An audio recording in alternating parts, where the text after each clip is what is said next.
Mason Petitz explains that he planned to become a lawyer, but dropped out of law school after 1 year to enlist in the US Army because he did not want a stereotypical life. After he performed well in training and was selected for Special Forces, he fell in love with his wife Jenny and had a daughter, Casey. On a mission in Paldonia, South America, Mason's team is killed and he is badly injured, forcing him to return home and restart his law career. Years later, Mason and Jenny have fallen into a rut in their suburban lives. Mason is visited by his former boss, Sebastian Earle, who now runs a private security firm, CDI. Sebastian offers Mason a job to protect a journalist traveling to Paldonia to interview Venegas. Mason is hesitant because he blames Venegas for the death of his comrades.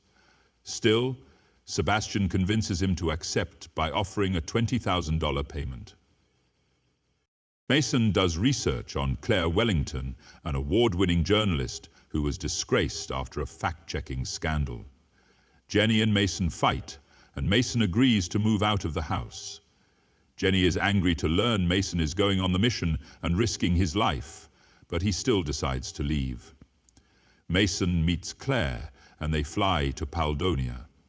Claire explains that Venegas has never agreed to an interview until now, so this is an opportunity for her to rebuild her career. Vegas picks Claire and Mason up at the airport. Claire and Vegas bond over their mutual acquaintance, Ellie, Claire's college roommate, who introduced them. Vegas talks positively about his country, but it is clear the citizens of the capital do not think highly of him. On the road to Vegas' estate, the caravan is attacked by militants, killing all of Vegas' security. Nice. Mason takes control, killing the attackers. Venegas is thankful for Mason's help and tells Claire that the attack was an attempted coup. However, Mason wants to leave the country. Claire is adamant they stay to cover the story. Colonel Jan Cohorst receives a call telling him that all the men are dead. Mason, Claire, and Venegas make their way through the jungle. Mason calls Sebastian for backup and is directed to a clearing for a rescue pickup. Venegas calls his nephew Jorge Vasquez and learns that Jorge was behind the assassination attack so he could seize the presidency. Mason insists he and Claire leave, though Claire is upset to give up this career-making opportunity. While awaiting extraction, Mason and Claire are attacked by mercenaries and chased through the jungle. Mason kills most of the men, and Venegas shows up to save them from a final attacker. Jorge and Cohorst meet to discuss the situation. Cohorst explains that his clients are disappointed Venegas has not yet been killed, and threatens to kill Jorge if the job is not finished. Mason tells Claire this will be his last mission due to his age, and shares that he is separated from his wife and disappointed with his life as a lawyer. Venegas takes Mason and Claire to the small village where he grew up and where the locals admire him. Claire conducts and films her interview with Venegas, in which he admits his presidency has been backed for a long time by outside forces who wanted to exploit the country's natural metal resources, but who have not been happy by Venegas' renewed desire for independence and to better the lives of Paldonians over foreign interests. Claire comes onto Mason in their bedroom, but he rejects her advances. Mason calls Sebastian to try to understand the situation and learns his real mission was to assassinate Venegas. But Jorge decides to change the plans. Sebastian explains that South Africans, led by Cohorst, want to take control of the Paldonian resources.